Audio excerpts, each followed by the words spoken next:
وإياك نستعين. Distinguished heads of states, Secretary General ECO, Excellencies, ladies and gentlemen.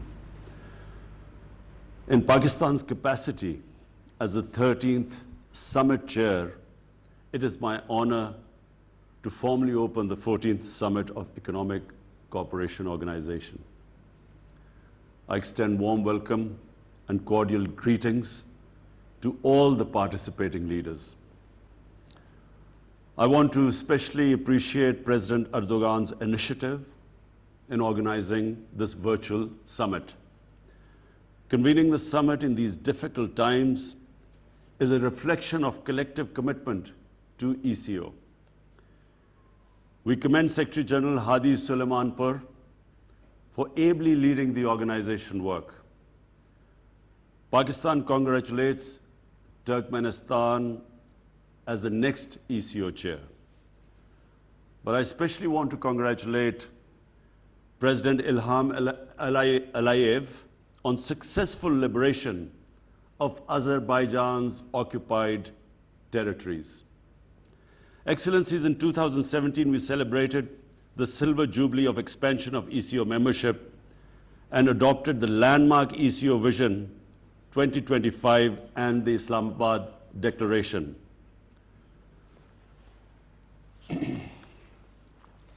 It reflected Pakistan's strong resolve to advance our institutional goals and energize ECO as a dynamic organization for regional cooperation. Excellencies, the focus of our present summit, regional economic cooperation in the aftermath of COVID-19, is both apt and timely. Like the rest of the world, the member states of ECO have been severely affected by the unprecedented health and economic crises unleashed by COVID-19 pandemic. Over 115 million people have been infected by the virus, and more than 2.5 million people have lost their lives. The world is grappling with pandemic's multiple dimensions. The full extent of its health, social, financial, and economic impact on our countries has yet to be fully determined. It is evident that developing countries, including ECO members, have been disproportionately affected. Our economies have contracted, trade has declined, poverty and inequality has increased. Excellencies, we in Pakistan realize that we must prevent our people from dying from the virus and from hunger. We face these twin challenges like a lot of the developing world. We pursued a people and poor-centric approach, and doing this very difficult balancing act, saving lives, securing livelihoods, and at the same time stimulating the economy. An extremely difficult balancing act. And despite our financial constraints, my government allocated an unprecedented $8 billion to support the poorest and the most vulnerable households, and then small businesses with direct cash handouts, and then subsidies to the poor under our Ehsaas program. Excellencies, the COVID-19 pandemic is not over. We must ensure that our people secure the earliest possible access to vaccines being produced, but on an affordable and equitable basis. The vaccine must be declared a global public good, because actually no one will be safe from the virus unless everyone is safe. Pakistan has begun its vaccination drive, but it has only so far concentrated on the frontline health workers, which obviously is everyone's highest priority. We must also address the economic impact of the pandemic. The world economy has contracted by 5%. The rich countries have injected $20 trillion to stimulate their economies. I again repeat, the rich countries have injected $20 trillion. Our economies have been equally affected, but we do not have the capacity of fiscal space to create such liquidity. I have proposed a five-point plan to provide developing countries the fiscal space to recover from COVID crisis. And this includes debt relief, SDR creation and redistribution, concessional finance, mobilization of climate finance, because that's another crisis looming ahead, and then ending illicit financial flows and return of stolen assets back to the developing countries. Because, Excellencies, $1 trillion every year, according to FactEye, $1 trillion every year leaves poor countries to rich countries and tax havens.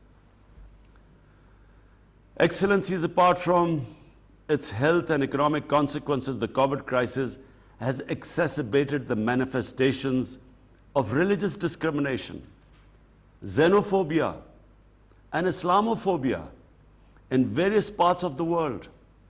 We have witnessed this in our immediate neighborhood. The COVID lockdowns have enabled the suppression of people in occupied territories, struggling for their right to self-determination. And then, for all the leadership, I would want to point this out. It is essential to reject any attempt to link Islam and terrorism. To link in Islam and terrorism is the biggest injustice which is being done to Muslims in the world. Similarly, we must oppose attempts where freedom of expression is used to cause pain to Muslims by denigrating our holy Prophet Muhammad sallallahu alaihi wasallam. At the UN, Pakistan, Turkey, and OIC countries have initiated a proposal for the annual observance of an international day to combat Islamophobia. Excellencies, the member states of ECO represent 500 million people and cover an area of 8 million square miles. We form the geographical link on the Asian continent between East and West, North and South. We possess two essential prerequisites for economic growth: rich resources and enterprising people. We have the potential for much larger production and consumption. Our common heritage and culture, nurtured by luminaries, great men like Al-Biruni, Farabi, Rumi, Iqbal, they all provide a solid foundation for cooperation under the ECO umbrella. In the Vision 2025, the ECO members have set themselves an ambitious agenda of enhanced collaboration in trade, energy, tourism, agriculture, and industrial growth. We should undertake a midterm review of the progress made so far, accelerate the pace of implementation, and deepen the scope of cooperation. Excellencies, in advancing our common objectives, we must take full advantage of our geographical location, economic assets, and political relationships. Regional connectivity and integration have been proven to be essential for rapid growth and development. Enhanced physical infrastructure will generate economic activity, trade, employment, mobility, and cross-border exchanges. Peace in Afghanistan is crucial to the success of such physical integration in ECO region. I hope that the successful culmination of the intra-Afghan negotiations will lead to durable peace and security in Afghanistan. Excellencies, our priorities and goals are clear. I propose that we focus on the following 6 points. First, we need to recover robustly from the economic and health crises induced by the pandemic. We must mobilize the national and international resources required for this purpose.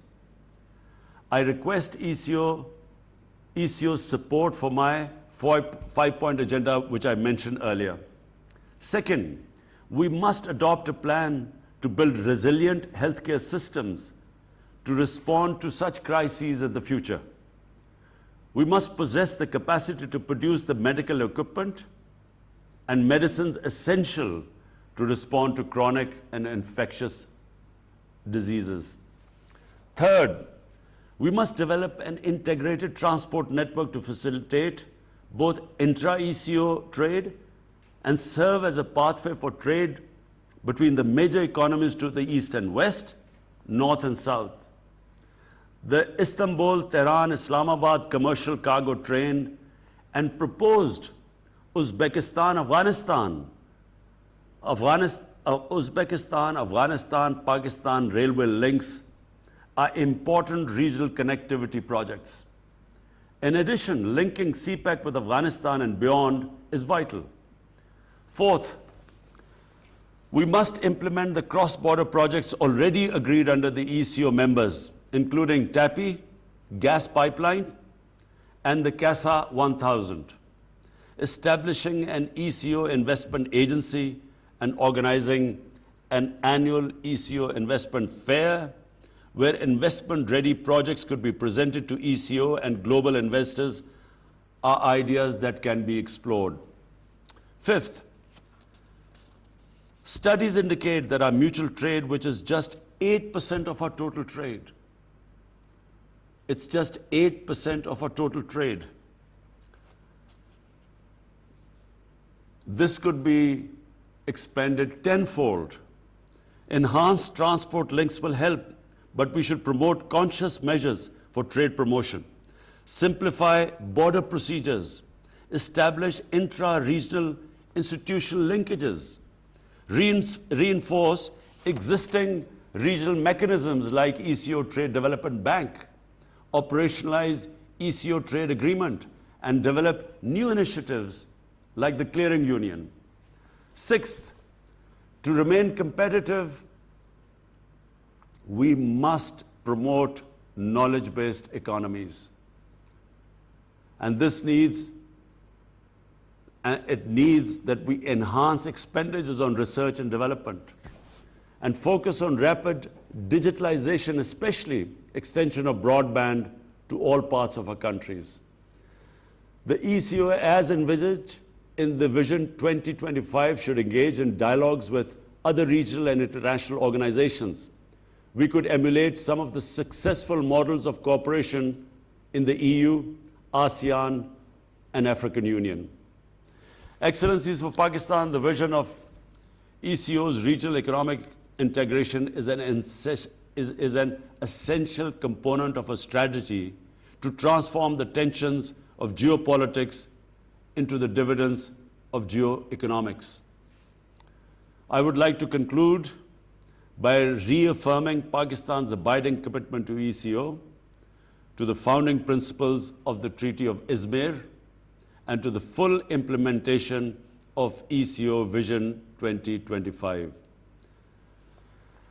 Excellencies, as per the rules, procedures of the ECO, I now propose election of President Recep Tayyip Erdogan as the chair of the 14th summit. I congratulate His Excellency Recep Tayyip Erdogan, President of the Republic of Turkey, on his election and give him the floor to carry the summit forward.